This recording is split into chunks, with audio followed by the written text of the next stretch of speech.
India से compare करना तो तौहीन है इंडिया की। बड़ी फड़ियां मारते हैं जी, पाकिस्तान ऐसे पाकिस्तान वैसे, ये कर देंगे वो कर देंगे, किसके सर पे कर देंगे। और भाई आप अपने आप को अपने घर में आप रोटी कौन देता है ये बताएं। आप इंडिया के टुकड़े पे पड़े, मैं आपको इतना बता दूं, ठीक है, ऑन द कैमरा में बात कर दूंगा। उनकी तरक्की है कि 50 इयर्स बाद खुद को कहाँ देख रहे हैं, उनका माइंड इस तरह बनाया जाता है, उनकी ग्रूमिंग इस तरह की जाती है। हमारे यहाँ ये अच्छा नाश्ता हो गया, ओके लंच में क्या करना है, डिनर में क्या करना है, महंगाई इतनी है, बंदा कहता है यार किसी तरह बस पेट पूजा हो और कोई काम ना हो। तो वहाँ प्लानिंग की जाती है कि 50 साल बाद इंडिया कहाँ रैंक करेगा। वहाँ थिंक टैंक्स इस तरह है, हमारे यहाँ थिंक टैंक्स पता नहीं कहाँ सोए हुए हैं। ट्रेड मार्केट उनकी इतनी बड़ी हो गई है, इतनी वसी हो गई कि अमेरिका जैसे उनसे भीख मांगने के लिए मजबूर होंगे आने वाले दौर में। नमस्कार दोस्तों आपके लिए और मेरे लिए एक खुशखबरी है कि हमारे भारत के कश्मीर में दुनिया का सफेद सोना कहे जाने वाला सफेद लिथियम 5.9 मिलियन टन मिला है। इससे हमारे देश जो 80% चाइना पर लिथियम के लिए निर्भर है, वो निर्भरता कम होगी और हमारे देश का विकास होगा। इस पर हमारे पड़ोसी मुल्क पाकिस्तानी लोग क्या कह रहे हैं, देखो आप लोग। भीख मांग के तेल ले लें, फ्री में आप इंजॉय करें और तरस से हम, भूख से हम मर जाएं, प्यास से हम मर जाएं, कपड़े पहनने को हमारे पास नहीं हो, इकोनॉमी हमारी ब्लास्ट कर रही हो, तबाही हमारी तरफ फैल गई हो, गुर्बत से हम मर रहे हो, आए दिन फैमिलीज खुदकुशियां करती हैं। कौन जिम्मेदार है?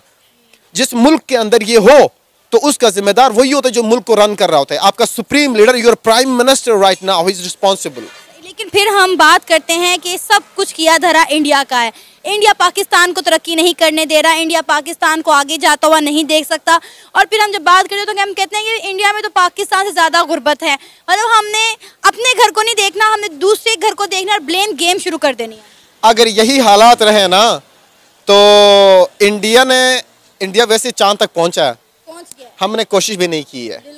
ठीक है, इंडिया पहुंचा है, हमने कोशिश भी नहीं की है। अगर यही ब्लेम गेम हम करेंगे ना तो उसके बाद हो सकता है यही लोग हमें ख़त्म नीस्त नाबूद कर दे, हमारा कुरे अर्ज से हमारी निशानी ये मिटा दे। अगर यही अगर इनकी हरकतें रही तो, अगर यही नहीं रही, ब्लेम गेम छोड़ के अपने काम से काम रखें, अपने काम से काम रखें, अपनी तरक्की पे फोकस करें, अपने लोगों पे फोकस करें, क्वालिटी ऑफ लाइफ पे, क्वालिटी ऑफ एजुकेशन पे। इंडिया की कामयाबी की वजह यही है ना कि वो खुद को देखते हैं, वो अपने मुल्क को देखते हैं और वो कहते हैं कि हमने अपने मुल्क को ऊपर लेकर जाना है। वो ये नहीं देखते कि इंडिया इस वक्त पाकिस्तान क्या सोच रहा है, चाइना क्या सोच रहा है, अमेरिका क्या सोच रहा है।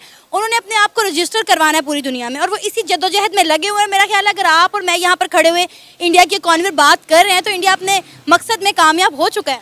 देखें, उनकी सबसे बड़ी कामयाबी ये है कि वो अपने काम से काम रख रहे हैं, अपने काम में मगन है और अपनी आने वाली नस्ल, मुस्तकबिल और फ्यूचर पर वो फोकस कर रहे हैं। हमारे ये नहीं है, हमें ये है कि 2 रोटी के लाले पड़े, ओके यार सुबह का खाया, दिन को क्या खाना है, शाम को क्या खाना है, दैट्स इट।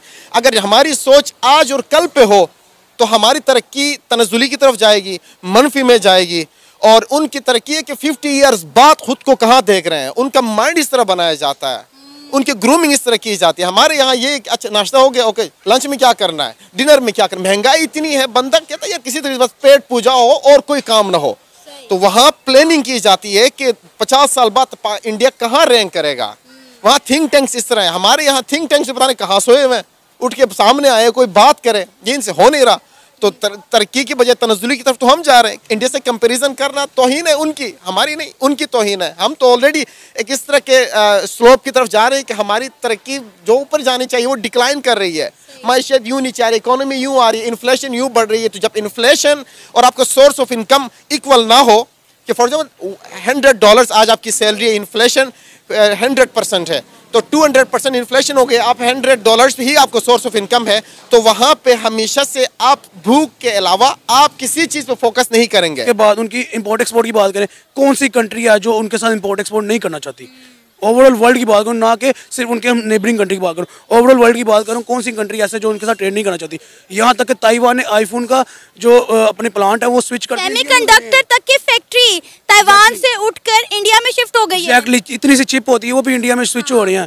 मुझे नहीं समझ आता कि यार हम कहाँ खड़े हैं। ठीक है, उसके बाद बात डिफॉल्ट हो रहे हैं हम, उसके बाद मैं बात करूँ अपने तीसरे पॉइंट के ऊपर, लोकल मैन्युफैक्चरिंग के ऊपर। कौन सी ऐसी चीज़ नहीं है जो आप मुझे बता दें इंडिया में लोकली मैन्युफैक्चर नहीं हो रही?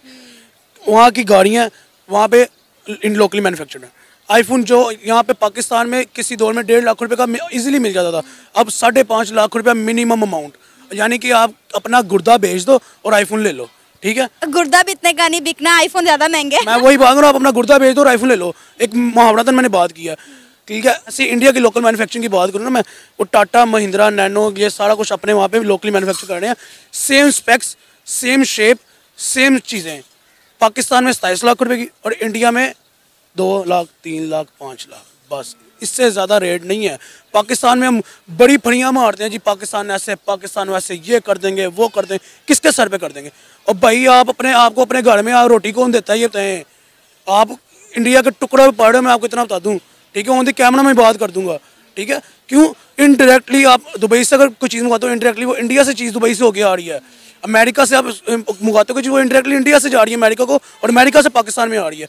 और किधर किधर पागलों यार तुम लोग ट्रेड कर रहे हो, बॉर्डर टू बॉर्डर देखो, अपने उनके साथ आप रिलेशन बेटर करो ताकि आप लोगों को भी कोई फ़ायदा हो यार।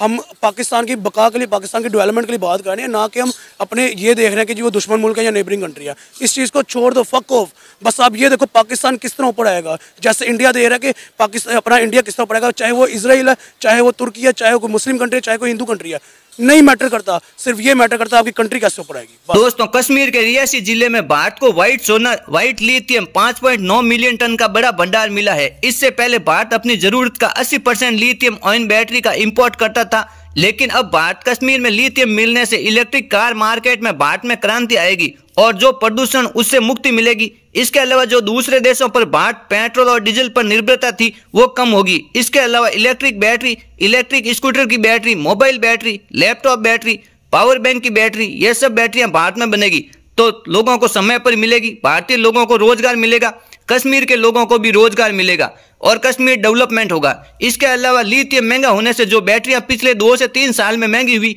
वो सस्ती होगी। इसके अलावा कुछ लिथियम दवाइयों में काम आता है तो अब उन्हें दवाइयां बनाने में समय पर लिथियम मिलेगा और दवाइयां भी सस्ती होगी। इसके अलावा हम लिथियम दूसरे देशों को एक्सपोर्ट करेंगे तो भारत की कमाई होगी और भारत आगे बढ़ेगा। हमारे देश की महिंद्रा कंपनी के मालिक आनंद महिंद्रा ने भी कहा है कि यहाँ पर लिथियम मिलने से अब भारत को आगे बढ़ने से कोई नहीं रोक सकता।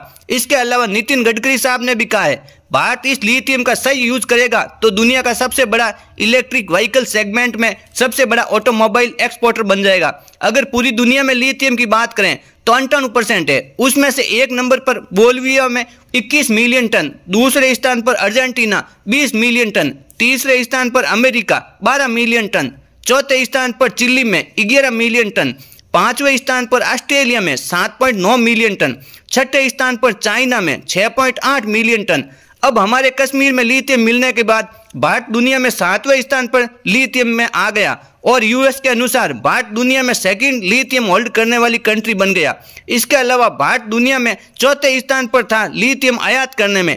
तो इससे हम आप अंदाजा लगा सकते हो कि भारत का कितना रुपया बाहर जाता था और लिथियम खरीदने में। अब वो बचेगा तो देश को विकास होगा और हमारा देश आगे बढ़ेगा। इंडिया जो है ना वो इस टाइम उसका आप छोटा बच्चा भी देख लेंगे ना, वो मोबाइल पे गेम ट्रेडिंग कर रहा है। ऐसे ही है, ऐसे ही है। हर चीज से वहाँ पे ट्रेडिंग हो रही है, वहाँ की गवर्नमेंट रोकती नहीं है। फ्रीलांसिंग देख लें, इंडियंस आए हुए हैं।